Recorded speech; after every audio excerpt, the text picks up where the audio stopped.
बार बार अच्छे कर्म करते रहने से बुरे कर्मों का फल धीरे धीरे खत्म होता रहता है।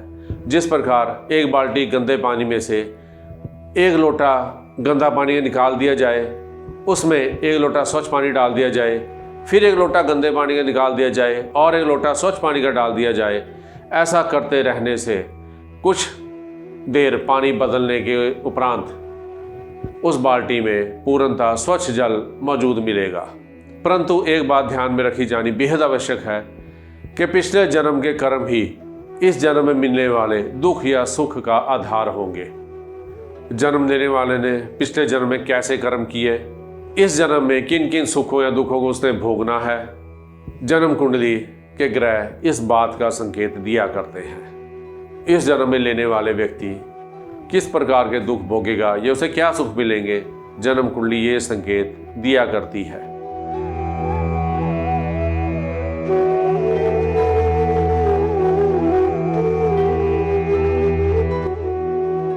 कुंडली कैसे बनती है, कुंडली में ग्रह अच्छा या बुरा फल देने वाले क्यों होते हैं, किस प्रकार वो ग्रह कुंडली में विराजमान होते हैं, कुंडली में सब कुछ बुरा ही बुरा क्यों है, मेरी कुंडली ऐसी खराब क्यों है, क्या मेरी किस्मत बदली नहीं जा सकती। कुछ ऐसे प्रश्न जोशी के पास आने वाले हर व्यक्ति के दिमाग में हुआ करते हैं और वो प्रश्न जोशी से पूछा करते हैं।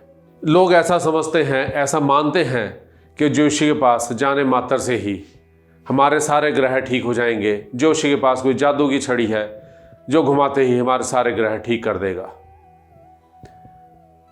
हेलो एवरीवन, चंडीगढ़ से परमिंदर सिंह तरेन लाल किताब जोशी आप सबका स्वागत करता हूँ यूट्यूब चैनल परमिंदर एस्ट्रो ज्ञान पर। चैनल से जुड़े रहने के लिए चैनल को सब्सक्राइब कीजिए और साथ ही बेल आइकॉन के बटन को भी दबा दिए ताकि जो भी चैनल पर वीडियो अपलोड की जाए उसकी नोटिफिकेशन आपको तुरंत मिल जाए। किस्मत क्या है, कैसे ग्रह अपना फल देते हैं, क्या किस्मत को बदला जा सकता है, क्या बुरे ग्रहों से अच्छा फल प्राप्त किया जा सकता है, क्या जो ग्रह शुभ फल देने वाले कुंडली में विराजमान है क्या वो शुभ फल दे सकते हैं। यदि ये इन सब प्रश्नों का उत्तर हाँ है तो कैसे, आज की वीडियो में इन सब बातों पर चर्चा की जाएगी। पिछले जन्म के कर्म और इस जन्म के कर्मों के मिले जुले नतीजे को किस्मत कहा जा सकता है। यही किस्मत है जो कर्मों द्वारा बनती है, या यूं कह ले कि कर्म है जो किस्मत को बनाया करते हैं। कहने का मतलब ये है कि पिछले जन्म के कर्मों के फल के अनुसार यदि इस जन्म में अधिक दुख भोगने लिखे हैं तो इस जन्म में अच्छे कर्म करके उन दुखों में कमी लाई जा सकती है या सहन शक्ति इतनी बढ़ाई जा सकती है कि जो दुख मिल रहे हैं उनका एहसास कम लगने लगे। कर्मों के अनुसार मिलने वाले इस जन्म के दुखों को अच्छे कर्म करके, शुभ कर्म करके कम किया जा सकता है। परंतु एक बात ध्यान में रखी जानी बेहद आवश्यक है कि पिछले जन्म के कर्म ही इस जन्म में मिलने वाले दुख या सुख का आधार होंगे। उदाहरण के तौर पर किसी एक कारखाने ने कई प्रकार के गीज़र बनाए हैं। हर गीज़र अलग क्षमता का है, 1000 वाट का है, एक 2000 वाट का, एक 3000 वाट का, इसी प्रकार और कई प्रकार के उसने गीज़र बनाए हैं। उसके साथ ही इस गीज़र बनाने वाली कंपनी ने उस डब्बे में जिसमें गीज़र पैक किया गया है पूरी डिटेल लिख कर दी हुई है कि ये गीज़र किस प्रकार चलाया जाना चाहिए, कितनी क्षमता का ये गीज़र है और कितने समय में कितना पानी गर्म करेगा और इसके रखरखाव का क्या तरीका है। और साथ ही साथ कंपनी ने एक निश्चित समय के लिए उसकी गारंटी भी दी है कि इतने समय में यदि गीज़र ख़राब हो जाता है तो कंपनी उस गीज़र को वापस करके आपको नया गीज़र दे सकती है। और कंपनी ने विशेष हिदायतें भी दी हुई है कि इस गीज़र को किस प्रकार चलाया जाए, क्या क्या सावधानियां बरतनी आवश्यक हैं ताकि ये गीज़र लंबे समय तक सही ढंग से कार्य कर सके। कंपनी ने गारंटी दे दी, कंपनी ने ब्यौरा लिख के दे दिया, सारी डिटेल्स दे दी कि कौन सा गीज़र कितनी देर में कितना पानी गर्म करने की क्षमता रखता है और इसे किस प्रकार चलाया जाना चाहिए ताकि ये अच्छा कार्य कर सके। अब ये बात उस गीज़र के उपयोग करने वाले पर निर्भर है कि इसे ठीक तरह से रख रखाव करके निर्देशानुसार चलाए ताकि उससे लंबे समय तक बिना ख़राब किए उसका उपयोग कर सके। और यदि ये गीज़र कंपनी द्वारा निर्देशानुसार ना चलाए गए तो ये गीज़र जल्दी ख़राब हो जाएंगे, लंबे समय तक कार्य नहीं करेंगे। इसी प्रकार मनुष्य अपने कर्मों द्वारा ग्रहों के अशुभ फल को शुभ फल में तब्दील कर सकता है, और जो ग्रह अच्छा फल दे रहे हैं और यदि कर्म उसके विपरीत हैं तो शुभ ग्रहों से शुभ फल की भी प्राप्ति हो सकती है। परंतु प्रधान रहेंगे पिछले जन्म के कर्म के फल। मैकेनिक, कोई भी किसी चीज़ को रिपेयर करने वाला व्यक्ति उस चीज़ के खराबी को दूर करके उस मशीन को चलने योग्य बना सकता है, परंतु उसकी कार्य क्षमता को नहीं बढ़ा सकता। यदि ऐसा होना संभव होता तो ज्योतिषी अपने और अपने परिवार के सदस्यों के ग्रहों का हल करता, उनके उपाय करता और अपने खुद के लिए और अपने परिवार के लिए धन और सुख एकत्रित कर सकता है। यदि ऐसा होना संभव होता तो हर कोई व्यक्ति इस विद्या को सीखता और सुख और धन प्राप्त करने के लिए आसान रास्ता उसके जीवन में आसानी से खुल जाता। बार बार अच्छे कर्म करते रहने से बुरे कर्मों का फल धीरे धीरे खत्म होता रहता है।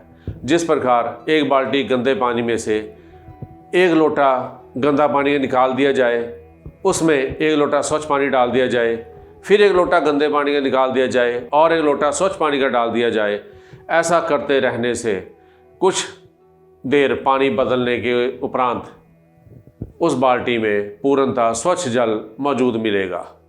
इसी प्रकार अच्छे कर्म करके पिछले जन्म के बुरे कर्मों के फल को निष्क्रिय किया जा सकता है।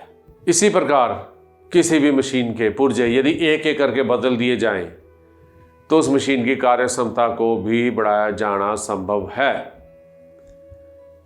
कहने का मतलब कि अच्छे कर्म इतने अधिक किए जाएं कि बुरे कर्मों पर हावी हो जाएं, उनसे अधिक हो जाएं, और बुरे कर्म से मिलने वाला फल, बुरे कर्म से मिलने वाले दुख ना मिल पाए, केवल अच्छे कर्मों से मिलने वाले शुभ फल ही प्राप्त हो सके। अब लोगों का एक प्रश्न ऐसा होता है, मेरे पास लोग कुंडली दिखाने आते हैं, कहते हैं जी एक समय में केवल यही बालक, यही बच्चे ने जन्म तो नहीं लिया, उस समय में दुनिया में हजारों बच्चों ने जन्म लिया, हमारे आसपास भी कई बच्चों ने जन्म लिया होगा, उसी समय अस्पताल में भी कई बच्चों ने जन्म लिया होगा जिस अस्पताल में इस बच्चे ने जन्म लिया, परंतु उन सबकी किस्मत अलग अलग क्यों है? यदि ग्रह नहीं बदले, लगन भी वही है, ग्रह भी वही मौजूद हैं, तो हर बच्चे की किस्मत अलग क्यों है? अब इस प्रश्न का उत्तर, जो कि बेहद गंभीर प्रश्न है और सटीक प्रश्न है, जिसका उत्तर भी मैं एक उदाहरण द्वारा आपको समझाने का प्रयास करता हूं। कोई बच्चा अमीर घर में पैदा हुआ, को उसने कौन सा पैदा होते उसने ऐसा कौन सा कर्म कर दिया कि वो अमीर हो गया, और एक बच्चा एक गरीब घर में पैदा हुआ, उसने कोई कर्म भी नहीं किया, परंतु उसके हिस्से में गरीबी क्यों आई, उसे गरीब क्यों रहना पड़ा? क्या इस प्रश्न का उत्तर किसी के पास है? नहीं है। अमीर घर में जन्म लेने वाला बच्चा पिछले जन्मों के कर्मों के फलस्वरूप अमीर घर में पैदा हुआ। पैदा होते ही उसे सब सुख सुविधाएं मौजूद रही, सारा जीवन वो अपने बाप दादा की कमाई गए, उनके द्वारा इकट्ठे किए गए धन से सारा जीवन ऐश करता रहा। परंतु गरीब व्यक्ति हमेशा गरीब रहेगा ऐसा नहीं है। नोट इट कि जो व्यक्ति गरीब पैदा हुआ है वो व्यक्ति सारा जीवन गरीब रहेगा ऐसा नहीं है। This is not like that. वो व्यक्ति जो गरीब घर में पैदा हुआ, जीवन में आने वाली मुसीबतों का सामना करता रहा, पूरी लगन और निष्ठा के साथ उस बंदे ने मेहनत की, और मेहनत करने के साथ साथ अपनी योग्यता को भी बढ़ाने के लिए उसने प्रयास किए। उसने अपनी योग्यता बढ़ाई, मेहनत और लगन के साथ उसने जीवन में कार्य किया, अच्छे कर्म किए। बात फिर वही कर्मों पर आ गई, उसने अच्छे कर्म करने शुरू कर दिए। फलस्वरूप धीरे धीरे उसकी किस्मत ने बदलना शुरू कर दिया, किस्मत बदलने लगी और उसे शुभ फल प्राप्त होने लगे। जिस प्रकार पिछले जन्म के कर्मों का फल इस जन्म में मिलना है, उसी प्रकार इस जन्म में किए गए कर्मों का फल अगले जन्म में भोगना तय है। पिछले जन्म में किए गए कर्मों के आधार पर इस जन्म की कुंडली बनती है। जो लोग बात करते हैं कि समय में बच्चा पैदा हुआ, उस अस्पताल में 4 बच्चों ने और जन्म लिया, दुनिया में हजारों बच्चों ने जन्म लिया और कई प्रकार की बातें लोगों के पास हैं, तो सबकी किस्मत अलग अलग क्यों है? किस्मत मिलेगी पिछले जन्म के कर्मों के अनुसार। क्या कर्म वो करके, कौन से ऐसे कर्म वो संचित करके आया है जिसके अनुसार उसे इस जन्म में फल भोगने पड़ेंगे, उसके आधार पर कुंडली बनती है और इस जन्म में फल मिला करते हैं। जन्म देने वाले ने पिछले जन्म में कैसे कर्म किए, इस जन्म में किन किन सुखों या दुखों को उसने भोगना है, जन्म कुंडली के ग्रह इस बात का संकेत दिया करते हैं। इस जन्म में लेने वाले व्यक्ति किस प्रकार के दुख भोगेगा या उसे क्या सुख मिलेंगे, जन्म कुंडली ये संकेत दिया करती है। कहने का मतलब ये है कि उस जातक का जन्म ऐसे समय पर हुआ जिसके अनुसार जो जन्म कुंडली उस बच्चे की उसके पैदा होने पर बनी है, वो उसके पिछले जन्मों के कर्मों का पता देती है।